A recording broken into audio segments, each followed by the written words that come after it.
Estamos comunicados con Alejandro Banoli, que es expresidente del Banco Central. Alejandro, Néstor Esbarigi, Mercedes Peña y Carlos Montero, te saludamos desde nuestro programa del Runcito del Domingo. ¿Cómo estás? ¿Qué tal? Buenos días, ¿cómo les va? Bueno, recién Mercedes Peña nos daba alguna información de endeudamiento, de las enormes utilidades que habían ganado el sector financiero. Digo, ¿estamos en una situación de turbulencia o una situación preocupante, de verdad?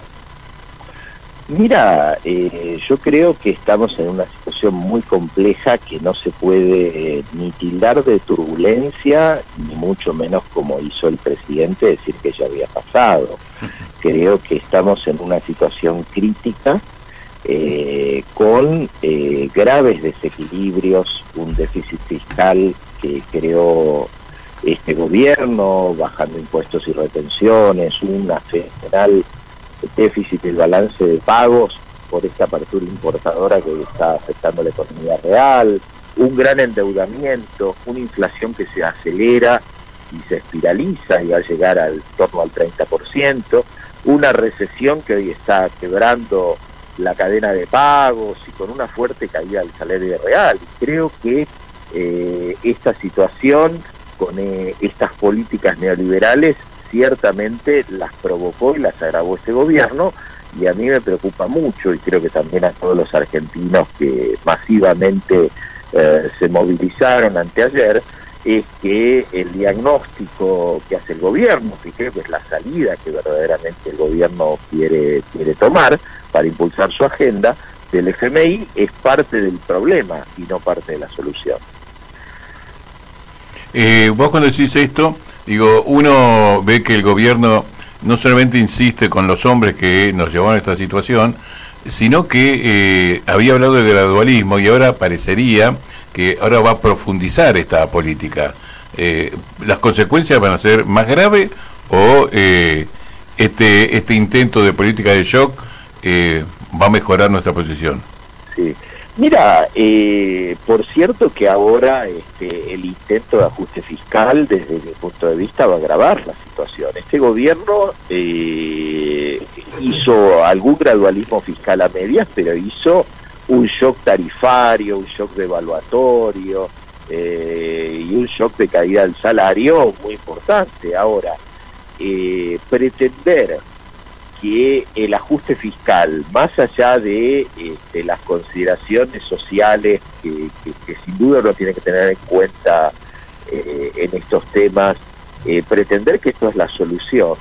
La historia argentina y la historia mundial está plagada de experiencias donde la reducción del gasto público, lejos de reducir el déficit fiscal, agravó el problema porque genera una profunda recesión y esto aumenta el déficit. Esto pasó en el déficit cero de Cavallo, claro, en el 2001, por recordar una experiencia histórica y ha pasado en el mundo, con lo cual me parece que la única manera de poder salir de este marasmo al que nos llevó el gobierno, con tasas de interés del 40%, que hacen inviable cualquier emprendimiento, cualquier producción, es revertir las causas que llevaron a esta situación.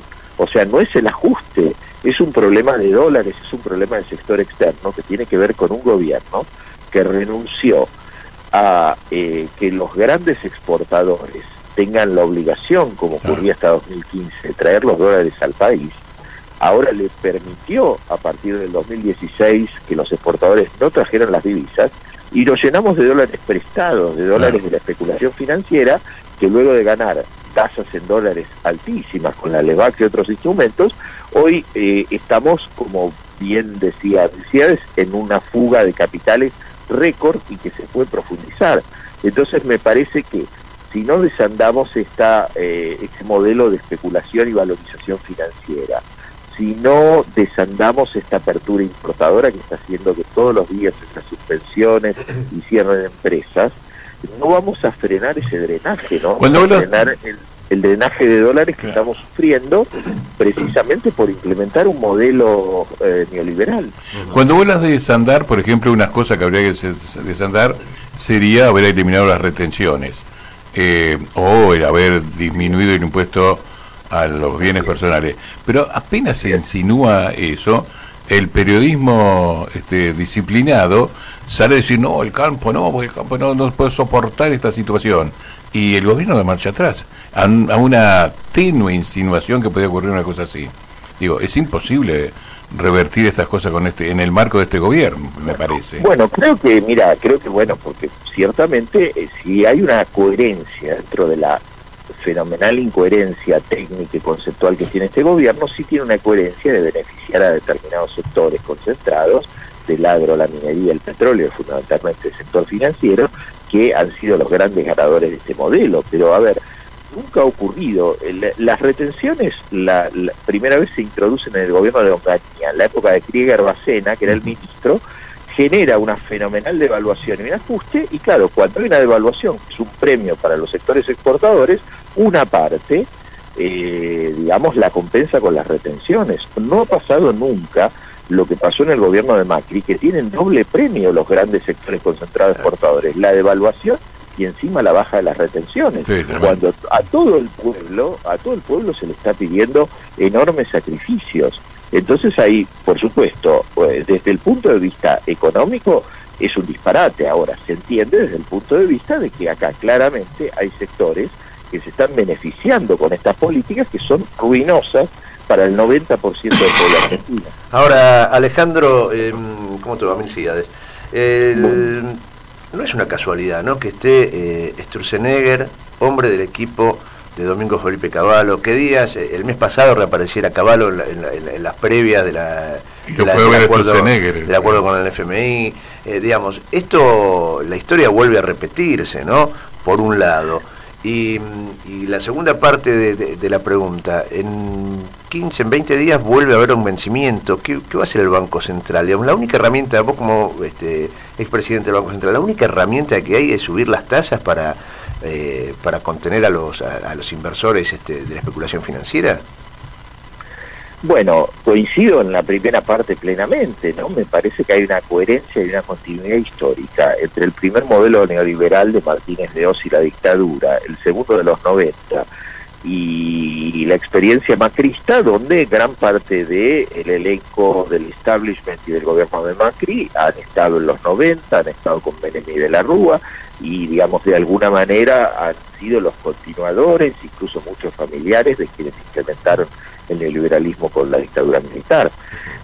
Así que creo que si uno mira todo lo que han hecho, ¿no?, quejarse de la pesada herencia, intentar golpes de mercado, devaluar, ajustar, generar el modelo de bicicleta financiera, desindustrializar al país, generar una redistribución regresiva de la riqueza, desarticular el Estado, bueno, digamos, con distintas cuestiones de época, es digamos una continuidad perfecta, ¿no? Yo ayer leía algo que recibí digamos telefónicamente, que era un extracto de un discurso de Perón de 1957, denunciando precisamente lo que se había hecho en 2 años, que parece escrito para ahora, ¿no?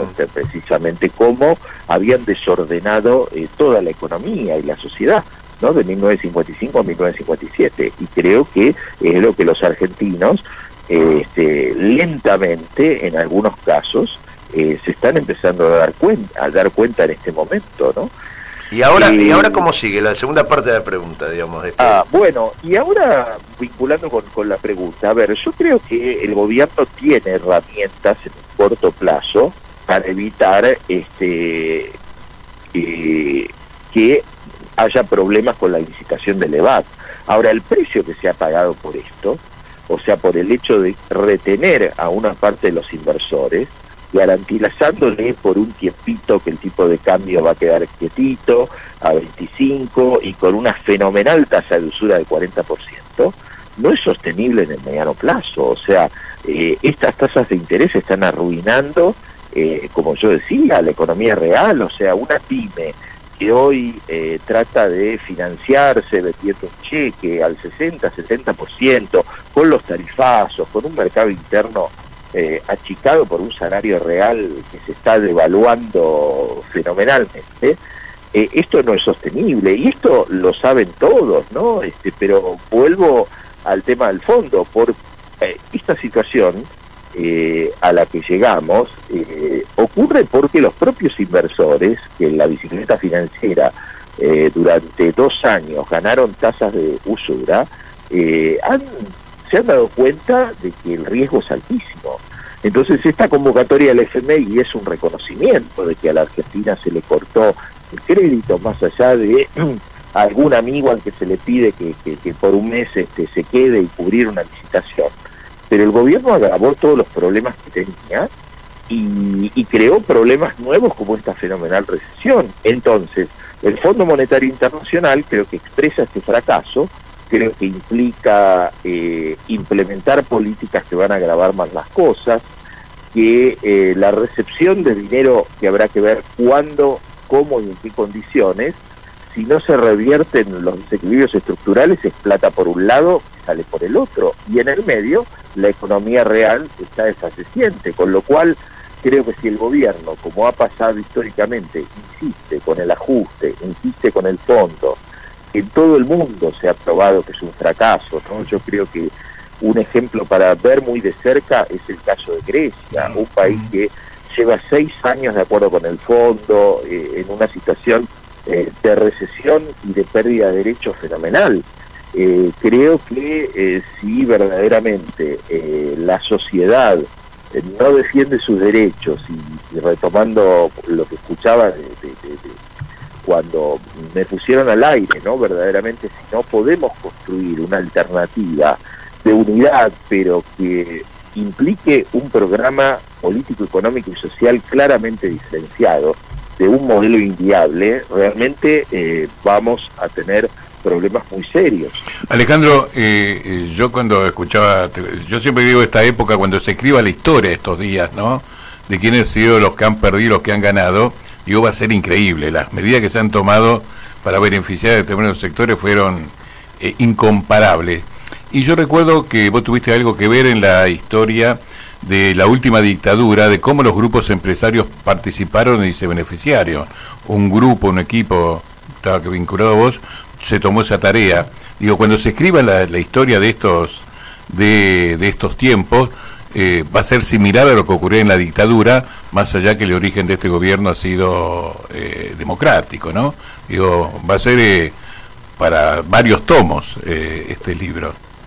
Bueno, yo creo que sí, yo creo que precisamente la lucha política tiene que ver con básicamente hacer que la conciencia popular despierte y que realmente recordar cuáles son las incidencias de la historia. Cuando nosotros desde la CNB hicimos la investigación respecto a las complicidades civiles de la dictadura en el sistema financiero, bueno, eso fue un libro, eso fueron actividades y eso implicó que el presidente de la CNB en la época de la dictadura, acusado por torturas en campo de concentración, fuera detenido por el juez Rafecas. No. Y eso implicó también, ya desde el Banco Central, crear una oficina de derechos humanos, donde liberamos y pusimos a disposición del público las actas de la dictadura, donde se demostró de qué manera se había endeudado el país, vaciado a la banca oficial y beneficiado a los grandes grupos económicos.